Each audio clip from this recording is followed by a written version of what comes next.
नमस्कार, India news के खास प्रोग्राम लीगली स्पीकिंग में आपका स्वागत है। मैं हूं आशीष सिन्हा। लीगली स्पीकिंग में आज हम चर्चा करेंगे देश के न्यायिक परिसर की। नामी गिनामी गैंगस्टरों की हत्या के अड्डे क्यों बनते जा रहे हैं। न्यायिक परिसर यानी अदालतें, कोर्ट परिसर, कारागार और पुलिस हिरासत सिलसिला तो काफी लंबे समय से चला आ रहा है, लेकिन इधर ऐसे मामलों में कुछ तेजी आई है। पहले कुख्यात माफिया अतीक और अशरफ की हत्या से प्रयागराज पुलिस की हिरासत में सरेआम हो जाती है, फिर हापुड़ में सुंदर भाटी गैंग के गुर्गों को कोर्ट परिसर में गोलियों से भूंस दिया जाता है। देश के सबसे सुरक्षित तिहाड़ जेल में तिल्लू ताजपुरिया की धारदार हथियार से हत्या कर दी जाती है। और अब उत्तर प्रदेश की राजधानी लखनऊ में बड़े बड़े ओहदेदारों के नाक के नीचे कथित कड़े सुरक्षा इंतजामों के बीच माफिया मुख्तार अंसारी के साथ गैंगस्टर्स के साथ ही संजीव जीवा को कोर्ट परिसर में गोलियों से भूंस दिया जाता है। जीवा की डेड बॉडी की पोस्टमार्टम रिपोर्ट में लिखा है कि उसके शरीर पर बुलेट्स के 16 एंट्री और एग्जिट पॉइंट्स हैं। मतलब ये कि कथित कड़ी सुरक्षा के बीच जीवा को बेहद नजदीक से मारा गया।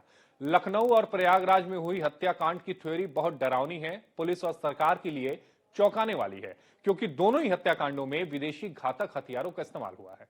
ऐसे हथियारों का मुकाबला करने वाले हथियार अभी तक यूपी पुलिस के पास नहीं है। सवाल यह उठता है कि क्या दुर्दांत अपराधियों की पेशी वीडियो कॉन्फ्रेंसिंग के जरिए नहीं हो सकती?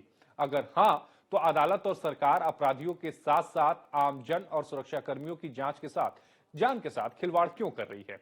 आइए ऐसे ही तमाम सवालों के जवाब तलाशने की कोशिश करेंगे। मेहमान और जाने माने कई वकील जो हैं वो हमारे साथ रहेंगे, लेकिन सवाल ये कि क्या अदालत परिसर में हथियार को लेकर जाया जा सकता है? और इसी मुद्दे पर बातचीत करने के लिए हमारे साथ चार खास मेहमान हैं। अनीश श्रीवास्तव जी हैं, अधिवक्ता हैं हाईकोर्ट लखनऊ बेंच के। अखिलेश सिंह हैं, अधिवक्ता हैं हाईकोर्ट इलाहाबाद के। जगनीश प्रताप सिंह हैं, लॉ एक्सपर्ट हैं। और नवीन जिंदल हैं, अधिवक्ता है सुप्रीम कोर्ट के। नवीन जी, सबसे पहले आपके पास आना चाहूंगा। देखिए, अगर एनकाउंटर होता है तो उसको लेकर कई सवाल उठाए जाते हैं। कहा यह जाता है कि कानून के तहत ही जो अपराधी है उसको सजा दिलाई जाए, लेकिन अदालतों में जिस तरह से खुलेआम हत्याएं हो रही हैं, जहां पर न्याय की उम्मीद लेकर लोग पहुंचते हैं, न सिर्फ अपराधी आते हैं बल्कि वो लोग भी आते हैं जिन्हें न्याय की उम्मीद होती है। और इस तरह से अगर वहां पर अपराध की संख्या बढ़ने लगेगी, इस तरह की चीजें वहां पर होने लगेंगी जो लखनऊ में हुआ है, तो फिर आम लोगों को न्याय कैसे मिलेगा? बिल्कुल आशीष भाई, देखिए समझने की चीज ये है कि आप देखेंगे कि सर्वोच्च न्यायालय में, उच्च न्यायालय में और डिस्ट्रिक्ट कोर्ट जितनी भी हैं उनमें सुरक्षा को लेकर बहुत अलग अलग तरीके की जो प्रणाली है वो अपनाई जाती है। हम लोग दिल्ली में देखते हैं कि सर्वोच्च न्यायालय में और उच्च न्यायालय के अंदर विजिटर पास की प्रोसेस है। आप जाते हैं तो पहले पास बनवाना होता है। अगर आप अधिवक्ता हैं तो आपको अंदर कोर्ट परमाइसिस में एंट्री करने से पहले आपको अपना आई कार्ड दिखाना होता है। सुरक्षा के लिए राजस्थान पुलिस पहले वहां पे सुरक्षा करती थी। अब जब दो इंसिडेंट्स रिसेंटली जब दिल्ली में हुए थे, उसके बाद से सुरक्षा जो है वो रिजर्व फोर्स को दे दी गई है। तो ये सिस्टम जो है वो उच्च न्यायालय और सर्वोच्च न्यायालय में है, लेकिन डिस्ट्रिक्ट कोर्ट्स के अंदर जो है वो अलग सिस्टम है। डिस्ट्रिक्ट कोर्ट में पास प्रणाली को प्रारंभ किया गया था दिल्ली में, लेकिन कहीं ना कहीं कहें कि हम जो फैसिलिटीज मैनेज करने वाले हैं, चाहे एडमिनिस्ट्रेशन है, कोर्ट के जो एडमिनिस्ट्रेशन है उसके पास शायद इतना सब करने की नवीन जी, वो इच्छा सफल नहीं शक्ति। हो पाया था। वो प्रणाली कोशिश तो जी, की गई मैं थी कि वही कह रहा हाईकोर्ट हूँ, और सुप्रीम कोर्ट के तर्ज पर शुरू की जाए, लेकिन वो सफल हो नहीं पाई। वो सफल नहीं हो पाया। और साथ साथ मैं बात करूंगा दिल्ली से बाहर की जो डिस्ट्रिक्ट कोर्ट्स है, जैसे हम बात करें यूपी की या उत्तराखंड की या हरियाणा के अंदर हम बात करें, तो वहां पे एक अलग प्रोसेस है। मैंने देखा है, मैं कई बार गाजियाबाद में या नोएडा में जाना होता है कई बार, तो वहां पे देखा है कि उस तरीके का, जिस तरीके का सिस्टम दिल्ली डिस्ट्रिक्ट कोर्ट में, वैसा सिस्टम भी वहां नहीं है। सुरक्षा को लेकर बहुत ज्यादा कड़ाई जो है वो डिस्ट्रिक्ट कोर्ट्स में नहीं देखने को मिलती, जितनी की उच्च न्यायालय में या सर्वोच्च न्यायालय में देखने को मिलती है। तो ये बहुत बड़ा डिफरेंस है। और मुझे लगता है कि कहीं ना कहीं सुरक्षा जो डिस्ट्रिक्ट कोर्ट्स में है उसको सर्वोच्च न्यायालय और उच्च न्यायालय की तर्ज पर ही इंप्रूव करने की जरूरत है। अलग से फोर्स बनाने की जहां तक बात है, वो शायद पता नहीं, क्योंकि पूरा सिस्टम होता है, शायद वो बहुत लंबा प्रोसेस है। लेकिन मुझे लगता है उससे पहले रिजर्व पुलिस को वहां पे तैनात करना चाहिए और सुरक्षा की जो प्रणाली है, जो सुरक्षा इक्विपमेंट्स हैं, उनको ठीक होना चाहिए और नहीं, लेकिन प्रोसेस होना नवीन जी चाहिए। हमने ये भी देखा है कि दिल्ली में बहुत ज्यादा सिक्योरिटी रहती है, लेकिन आपको रोहिणी की भी वारदात को आपको ध्यान में होगा, साकेत वाला भी जो कुछ दिन पहले हुआ था कि वकील की ड्रेस में चला गया था और उसने गोली मार दी थी। तो ऐसे वाक्य हो रहे हैं दिल्ली में भी, जबकि दिल्ली में सिक्योरिटी बहुत ज्यादा हाई है। अगर आप लोअर कोर्ट्स में भी जाना चाहें, चाहे आप साकेत में जाना चाहें, रोहिणी में जाना चाहें, तो कई सारे आपको चेकिंग से पॉइंट से होकर गुजरना पड़ता है, इतना आसान नहीं होता। लेकिन अनीश जी मैं आपके पास आना चाहूंगा। अनीश जी, जो जी यूपी में हुआ है, चूंकि आप हाईकोर्ट में एडवोकेट भी हैं और आप लखनऊ बेंच में आप इस समय प्रैक्टिस भी कर रहे हैं, इलाहाबाद जी हाईकोर्ट की लखनऊ जी बेंच में। जी। सुरक्षा को लेकर अगर हम बात करें हम्म। यूपी में, कोर्ट्स में, खासकर लोअर कोर्ट्स की बात करें, तो क्या प्रणाली अपनाई जा रही हो? क्या उस प्रणाली से जो वहां का अधिवक्ता परिषद है वो संतुष्ट है, या आप इसको लेकर आप लोगों ने कोई ज्ञापन वगैरह भी दिया है? ये जहाँ तक हाई कोर्ट की बात है, एक तो हाई कोर्ट है, बाकी लोअर कोर्ट्स हैं। हर डिस्ट्रिक्ट में डिस्ट्रिक्ट कोर्ट्स होते हैं, जैसा कि आप जानते हैं। और इस हाई कोर्ट और डिस्ट्रिक्ट कोर्ट के अलावा भी कई कोर्ट्स हैं, कई कोर्ट्स हैं, लेकिन इसके बारे में अभी हम लोग बात करें। पहले हाई कोर्ट की बात करते हैं। एक लखनऊ में है यूपी में, और एक इलाहाबाद में। इलाहाबाद मेन प्रिंसिपल बेंच जिसको बोलते हैं। तो सिक्योरिटी वहाँ देखिए, देखती है, वहाँ सीआरपीएफ के अंडर में है पूरी, जितनी भी गेट्स हैं। हर जगह आपको सीआरपीएफ के लोग मिलेंगे, हर जगह मेटल डिटेक्टर के साथ है। सारे बैग्स वगैरह चेक होते हैं, बाकायदा बैग वगैरह जिसके साथ बैग है उसको बैग चेक होते हैं। इंडिविजुअल को भी चेकिंग होती है। लेकिन कभी कभी ये जरूर है, क्योंकि मैं खुद हूँ और अधिवक्ता भी हूँ और जाता हूँ इलाहाबाद भी, लखनऊ भी देखता हूँ। तो कभी कभी मुझे लगता है कि कभी एडवोकेट होने का फायदा या तो हमको मिलता है, या तो हम कहीं कहीं उठा लेते हैं। तो और कभी कभी मैंने ये भी देखा है कि कुछ एडवोकेट्स ऐसे भी हैं, हमारे बीच के भाई बंधु हैं, कि उनसे पूछ लिया जाए कि आप अपना आई वो कार्ड दिखा नाराज भी दीजिए, हो जाते हैं अनीश जी। तो मैंने तो नाराज हो कई बार जाते हैं। देखा है कि वो नाराज हो जी जी जाते हैं और वो सुरक्षा जी। गार्ड से ही पूछने लगते हैं कि तुम्हारी हिम्मत कैसे हुई कि तुमने हमसे परिचय बिल्कुल पूछ लिया। बिल्कुल। मैं वही कर रहा हूँ, जो जैसे जो रियल है, जो मैं फील करता हूँ। मुझे 25 साल हो गए यहाँ करते हुए, तो मैं जो फील करता हूँ मैं आपको बता रहा हूँ। हाईकोर्ट की ये स्थिति है, जहाँ सीआरपीएफ के लोग हैं और सुरक्षा व्यवस्था बहुत ही टाइट है। और कोशिश होती है कि कोई भी गलत आदमी या कोई फर्जी वकील कोर्ट प्रेमाइसेस के अंदर जा ना पाए। और खास तौर से हथियार तो जाता ही नहीं है, लेकिन अखिलेश जहां तक जी, मुझे लगता है हाई हाँ, कोर्ट में। अखिलेश जी, लेकिन जी जी, डिस्ट्रिक्ट कोर्ट, अनीश जी आप बोल लीजिए, फिर लेकिन अखिलेश जी के डिस्ट्रिक्ट पास जी, जाऊंगा जी। डिस्ट्रिक्ट कोर्ट की जहां तक बात करते हैं, वहाँ सुरक्षा व्यवस्था राज्य सरकार के हाथ में है। पुलिस वाले बैठे होते हैं, बाकी मेटल डिटेक्टर भी है और चेकिंग होती है। लेकिन आप इसलिए नहीं कि मैं एडवोकेट हूँ, आप वहां जाएं और देखें, आपको मोर देन 50%, अबाउट 70 to 80% लोग ऐसे हैं पुलिस वाले, जो केवल अपना मोबाइल चेक देखते हैं। और उनको उनको उनको मतलब नहीं है क्या है सिक्योरिटी से। आज भी आप कल भी घटना है, परसों जो भी घटना है, आपको आप देखते हैं क्या, हर आदमी परेशान है, जनता ही परेशान है। अल्टीमेटली सफर जनता ही करती है उसको। लेकिन आप आज भी चले जाइए, लखनऊ के सिविल कोर्ट में 4 गेट हैं, जहां तक आपको बता दूं। और हाई कोर्ट में कुछ जब से हाई कोर्ट शिफ्ट हुआ है आपके गोमती नगर में, हाई कोर्ट के कुछ प्रेमाइसेस कुछ दे दिए गए हैं डिस्ट्रिक्ट कोर्ट को। और हाई कोर्ट में 8 गेट हैं, जिसमें जी, से 1 से लेकर 4 तक बंद रहता है। 5 और 7 8 ही वो खुले रहते हैं। 8 से ये लोग गए थे। और इसमें एक बात मैं आपको याद दिला दूं, हाई कोर्ट का इसमें सिर्फ डायरेक्शन था कि जब भी, चूंकि इस घटना को देखते हुए और इनका बैकग्राउंड देखते हुए, इनको हाई कोर्ट ने स्पेशली कहा था कि जब भी इस एक्यूज को आप हाई कोर्ट सिविल कोर्ट ले जाएं पेशी पर, तो इसको आप बुलेट प्रूफ जैकेट जरूर पहना दीजिएगा, क्योंकि रिस्क, लाइफ रिस्क देखते हुए। वो कहीं ना कहीं मिस हो रही है। कहाँ से मिस है, राज्य सरकार तो नहीं इसका अपना पल्ला झाड़ रही है, पुलिस तो अपना मतलब लेना ही नहीं चाहती है जिम्मेदारी। लेकिन तो कहीं ना अखिलेश जी, कहीं जी, मिसिंग है नहीं उस तरह से अखिलेश कि जी, यही सिविल यही व्यवस्था में एक कहीं बड़ा गड़बड़ी सवाल भी है। उठ रहा है अखिलेश जी, इसीलिए मैं आपके पास आना चाहूंगा कि अपराधियों के हौसले बुलंद तो नहीं होते जा रहे? जिस तरह की वारदातें हो रही हैं कि बेहद कड़ी सुरक्षा के बीच में जिस तरह से जाके वो अदालतों में इस घटना को अंजाम दे रहे हैं, ये तो कोर्ट रूम में हुआ, कई बार कोर्ट परिसर में भी होता है। तो अपराधियों के हौसले बुलंद होते जा रहे हैं, तो ऐसे में इस तरह की घटनाओं को रोकने के लिए क्या कवायद की जा सकती है? किस तरह की चीजों में बदलाव किया जा सकता है?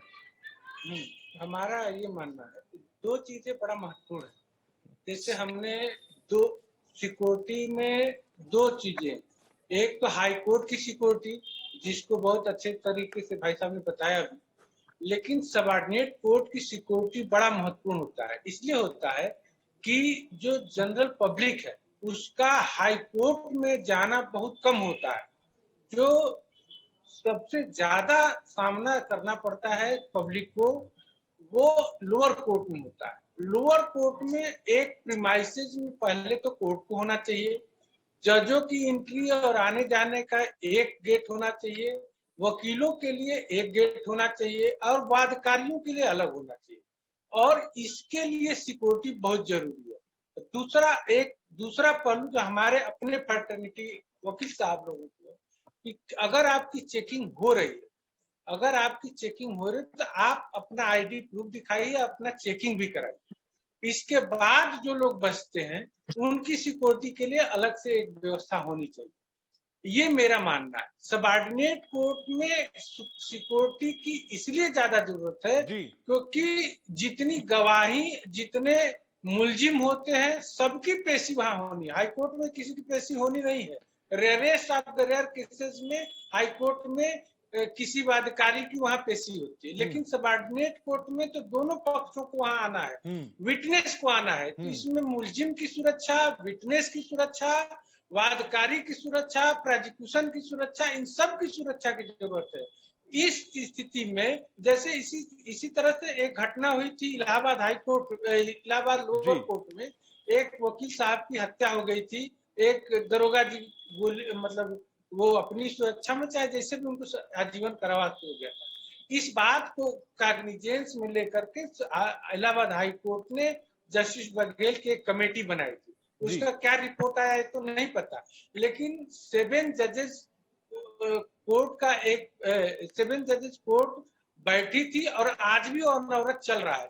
7 सीनियर जजेस बैठते हैं और सबऑर्डिनेट कोर्ट की जितने भी सुरक्षा या उससे संबंधित मामले हैं उनको सुनते हैं। अखिलेश जी, मैं अग्निश जी के पास भी आना चाहूंगा। अग्निश जी, क्या जिस तरह से सेंट्रल फोर्सेस हैं, चाहे सुप्रीम कोर्ट में हैं, चाहे हाई कोर्ट्स में हैं, तो क्या लोअर कोर्ट्स में भी सेंट्रल फोर्सेस को डिप्लॉय किया जाए, तब जो सुरक्षा है वो और ज्यादा मजबूत हो जाएगी? क्योंकि अखिलेश जी बता भी रहे थे और बिल्कुल सही भी है कि वहां पर गवाह भी जाते हैं और सबसे ज्यादा खतरा तो गवाहों को होता है। कई दुत्याग जो अपराधी हैं, कुख्यात अपराधी है, वो भी पेश होते हैं, और कई ऐसे लोग हैं जो अपनी अदालत में न्याय के लिए सभी जाते हैं और आम आदमी भी जाता है। तो ऐसे में क्या सेंट्रल फोर्सेस को वहां पर डिप्लॉय किया जाए? जी सर, बिल्कुल। मतलब मैं एग्री करता हूँ अखिलेश जी के साथ कि जो फाउंडेशन किसी भी क्राइम का है, वो जितना भी लोअर कोर्ट में डिसाइड होगा, जो भी स्केच बनेगा, वही आगे जाके डिस्कस होता है हाई कोर्ट और सुप्रीम कोर्ट्स में। दूसरी चीज, जैसे मान लीजिए सुरक्षा की बात यहाँ पे हो रही, तो पिछले साल जब सुप्रीम कोर्ट में केस पड़ा है, तो उसमें उन्होंने सुप्रीम कोर्ट ने पूछा कि क्या एक नई फोर्स बनाने की जरूरत है हमें जैसे कोर्ट्स के लिए। तो वहां पे जो हमारे अटॉर्नी जनरल साहब जिन्होंने रिप्रेजेंट किया था सेंटर को, उन्होंने बताया कि नहीं, ऐसी कोई भी जरूरत नहीं है जिसमें डेडिकेटेड फोर्स चाहिए। तो वहां पे हालांकि उन्होंने एक चीज ये जरूर मेंशन की थी कि हम लोग जो है एक काम कर रहे हैं, पीआरजी करके एक चीज होती है, प्रोटेक्शन रिव्यू ग्रुप बनाएंगे। तो वो जो काम करेगी under the MHA, Ministry of Home Affairs जी। अब उसकी जिम्मेवारी ये है कि हर जगह के हाई कोर्ट के जो रजिस्ट्रार जनरल हैं उनको बुलाएंगे और उनके साथ बैठेंगे कि भाई आपके यहाँ जो है, चंडीगढ़ में जैसे माहौल अलग है, पंजाब हाई कोर्ट का मान लीजिए मामला हो गया तो वो अलग है, उत्तर प्रदेश की कोर्ट्स में अलग टाइप के केस हैं, महाराष्ट्र का अलग है। तो हर जगह की अलग अलग जरूरतें हैं, उसको पूरा करने के लिए इन्होंने प्रोटेक्शन रिव्यू ग्रुप बनाने की मांग, मतलब उन्होंने बताया सुप्रीम कोर्ट ने कि हम प्रोटेक्शन रिव्यू ग्रुप बना रहे हैं और इसमें जो है बैठकें होंगी। तो इसका जो टाइमलाइन उन्होंने डिसाइड किया था, वो किया था कि 6 महीने में हर साल जो है 2 बार इस पे बैठेंगे सारे लोग मिलके और ये डिसाइड करेंगे कहाँ पे क्या जरूरत है। जैसे उत्तर प्रदेश में देखिए 2 बातें हैं। पहला तो ये है कि देखिए सेकंड लिस्ट में बताया जाता है 7th शेड्यूल ऑफ कॉन्स्टिट्यूशन में कि जो कोर्ट है, जो जज है, उसकी प्रोटेक्शन की पूरी जिम्मेवारी स्टेट गवर्नमेंट की है। तो जो हमारी स्टेट गवर्नमेंट है भाई, मान लीजिए माननीय मुख्यमंत्री योगी आदित्यनाथ जो हैं, वो गोरखपुर से आते हैं। पिछले साल 22 दिसंबर 2022 को गोरखपुर कोर्ट प्रेमिसेस में एक क्रिमिनल था, उसके ऊपर केस चल रहा था किसी के रेप करने का। उसके जो अपोजिट पार्टी थी उन्होंने आके उसके ऊपर गोली चला दी और कोर्ट के अंदर वहां पे जो आजकल वो संजीव महेश्वरी के साथ हुआ है, वही सीन पिछले साल भी हुआ था। अब पिछले साल 22 जनवरी 2022 से आज हम लोग 1.5 साल बीत चुका है 1.5 साल में प्रोटेक्शन रिव्यू ग्रुप ने क्या तैयारी की या उसका क्या एस्टिमेट है, वो कुछ भी नहीं हो पता पाया। है। इसमें विनीत जी आपके पास आना चाहूंगा, इस तरह की घटनाओं को रोकने के लिए और क्या किया जा सकता है? क्योंकि आप नॉर्थ ईस्ट लॉयर्स एसोसिएशन में एक बड़े पद पर भी हैं, तो आप लोगों ने कई बार ज्ञापन भी दिया है, मुख्य न्यायाधीश को दिया है, सेंटर में दिया है। जब इस तरह की वारदातें दिल्ली के रोहिणी कोर्ट में हुई या साकेत कोर्ट में हुई, समय समय पर आपने आवाज भी उठाई है इसके खिलाफ। तो आखिर इन घटनाओं को रोकने के लिए क्या सुधार किया जा सकता है, किस तरह के बदलाव किए जा सकते हैं? आशीष भाई, ये ना एक ज्वाइंट एफर्ट की बात है। सबसे पहले जो सिक्योरिटी एजेंसीज हैं, चाहे वो दिल्ली पुलिस के लोग हैं, चाहे वो कंसर्न डिस्ट्रिक्ट में जहां जैसे स्टेट के अंदर स्टेट पुलिस देखती है, या सीआरपीएफ के लोग हैं, या कोई और फोर्सेस जहां पे जैसे लगी हुई हैं, उन लोगों को विजिलेंट रहने की जरूरत है। मैंने देखा है कि कोर्ट के अंदर जिस तरीके की सिक्योरिटी चेकिंग होनी चाहिए, कहीं ना कोई नेग्लिजेंस रहता है, उस तरीके की चेकिंग नहीं होती। अब उसके अंदर बहुत सारी चीजें हैं। हम कुछ लोग कहते हैं कि एडवोकेट्स कोऑपरेट नहीं करते, कुछ लोग कहते हैं कि भाई कई बार ऐसी चीजें होती हैं कि जो विजिटर्स होते हैं वो कोऑपरेट नहीं करते। तो मुझे लगता है कि चाहे कोई भी हो, विजिटर हो, चाहे वो स्टेक होल्डर्स हो, एडवोकेट्स हों या कोई और लोग जो वहां पे आते हैं, सबकी चेकिंग, प्रॉपर चेकिंग होनी बहुत जरूरी है। और इस चीज को लेकर बार एसोसिएशंस को या जो लोग वहां पे हैं उन सभी लोगों को एक मीटिंग बुला के बार एसोसिएशन को अपने मेंबर्स को इस चीज में विजन करना चाहिए कि और आप मुझे लोग लगता है, कोऑपरेट करें। मैं आपने सही बात कही विनीत जी। और अनीश जी, मैं आपके पास आना चाहूंगा।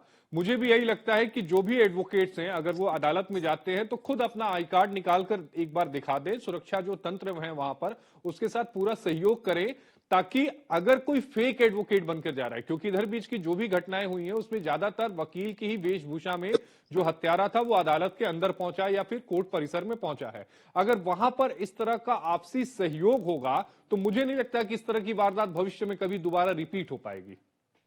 बिल्कुल बिल्कुल, ये आपने सही कहा। बार काउंसिल ने भी कई बार इसके लिए प्रयास किए हैं राज्य सरकार के साथ मिलके भी। और और वैसे बार काउंसिल में जो है सेक्शन 35 और से 44 तक जो है बार काउंसिल का बेटा, उसमें ये फर्जी वकीलों को किस तरह से पकड़ा जाए, उनका मिसकंडक्ट और इसके जो डिसिप्लिनरी कमेटी को भेजी जाती है।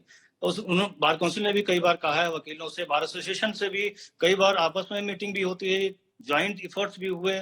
बार एसोसिएशन के कई बार एसोसिएशन, कई डिस्ट्रिक्ट कोर्ट के बैठ के भी कई बार बातचीत हुई कि ये बार लोकल बार एसोसिएशन जो डिस्ट्रिक्ट कोर्ट का बार एसोसिएशन है, वहां के बार एसोसिएशन को अपने मेंबर्स को समझाना पड़ेगा, उनको इंसिस्ट करना पड़ेगा, जब भी आपसे गेट पे, एंट्रेंस पे आपसे आई कार्ड मांगा जाए पुलिस द्वारा, आप उसको आई कार्ड दिखाइए बिना किसी झिझक के। ये आपकी सिक्योरिटी के नहीं, लिए ये है। तो करना ही होगा अवनीश। अखिलेश जी, मैं आपके पास भी आऊंगा क्योंकि समय की कमी है, इसलिए एक एक मिनट बचा हुआ है। अखिलेश जी, उस समय अगर जैसा आपने कहा कि कई बार देखते हैं कि पुलिस वाले जो हैं वो मोबाइल भी देखते रहते हैं, अगर ऐसे कोई नजर भी आते हैं या फिर ड्यूटी ना करते हुए नजर आए, तो मुझे लगता है कि जिम्मेदार एडवोकेट होने के नाते ये फर्ज हो जाता है कि संबंधित अधिकारी को इस बात में अवगत कराया जाए कि नहीं भाई, वहां पर लापरवाही हो रही है और मुझे लगता है कि उसे दुरुस्त करने की जरूरत है। इस बारे में ये कहना जरूरी होगा कि जैसे जैसे पुलिस के ऊपर बहुत सारे दबाव होते हैं, बहुत सारे वर्कलोड होता है, तो इसके लिए जैसे हमारे रिजर्व कोई फोर्स, जैसे सीआरपीएफ वाला जो मामला आया था इलाहाबाद हाई कोर्ट, उसका मेन कारण ये था कि एक बार कोई आंदोलन हुआ था, वो आंदोलनकारी अचानक से हाईकोर्ट में घुस गए थे। अब नाम मैं नहीं लेना चाहूंगा कि वो आंदोलन क्या था और कौन नेता थे, ये सब जाने, इसमें जाने की जरूरत नहीं। उसी के कारण से वो हाईकोर्ट में घुस गए थे, आंदोलन पूरे भीड़ को लेकर के, और ये बहुत बड़ा सिक्योरिटी लैप्स था। इसी को कॉग्निजेंस में लेकर उस समय के चीफ जस्टिस ने सीआरपीएफ को डिप्लॉय किया था। मेरा केवल पॉइंट ये है कि जो भी रिजर्व पुलिस होती है, जैसे पीएससी है, तो इनकी 1-2 बटालियन हर पॉइंट पे जहां भी है उनकी सिक्योरिटी में लगा दी जाए, जिससे हमारी जो रेगुलर पुलिस होती है, जिला पुलिस है, ऊपर वर्कलोड थोड़ा कम रहेगा। अखिलेश जी, आप भी मुझे लगता है अखिलेश जी की इस बात से सहमत होंगे कि वहां पर सेंट्रल फोर्सेस की कुछ टुकड़ियां जो हैं निचली अदालतों में लगा दी जाए, क्योंकि जो नॉर्मल पुलिस होती है, राज्य की पुलिस होती है, हाँ, रिजर्व पुलिस जो फोर्स है, उनकी कुछ टुकड़ियां लगा दी जाए, ताकि जो राज्य की पुलिस होती है उन पे पहले भी बहुत ज्यादा कार्यभार होता है, तो ऐसे में जो सुरक्षा होगी वो और ज्यादा मजबूत हो जाएगी। हाँ, और प्रॉपर चेकिंग बिल्कुल सर, लेकिन सबकी प्रॉपर चेकिंग। जी जी, लेकिन देखिए आपको मैं छोटा सा एक उदाहरण देता हूँ। जी। मान लीजिए आप कहीं पे भी एक पार्क में जाते हैं, हम्म पार्क में किसी को किसी से कोई खतरा नहीं, लेकिन पार्क में भी बिना कोई टिकट लिए अंदर नहीं जा पाता है। हम्म उत्तर प्रदेश में इसका सजीव उदाहरण है। हम लोगों के पास जितना भी बहुजन समाज पार्टी के गवर्नमेंट में जितनी भी ये अलग अलग उन्होंने पार्क्स वगैरह बनाए थे, तो इसके लिए एक डेडिकेटेड फोर्स है उत्तर प्रदेश के पास कि जो पार्क्स वगैरह की सुरक्षा में लगे हैं गार्ड्स, हम्म उत्तर प्रदेश में वो एक स्पेशल फोर्स है जो सिर्फ हमारे उत्तर प्रदेश की जितनी भी अपनी बिल्डिंग्स हैं, जो हमारी धरोहरें हैं, उनकी सुरक्षा में लगाया गया। तो ये काम करना चाहिए, बिल्कुल करना चाहिए, क्योंकि देखिए कहीं ना कहीं जब आदमी न्यायालय के पास नहीं पहुंच पाएगा, उसके मन में अगर एक डर आ गया, तो आप ये लिख के चलिए कि हर क्रांति तभी मचती है जब ऑप्शन नहीं बचता है। आज कम से कम आदमी के पास ये भरोसा है कि हमारे साथ किसी ने भी, सरकार ने गलत किया या किसी सरकारी व्यक्ति ने गलत किया, हम कोर्ट जा सकते हैं।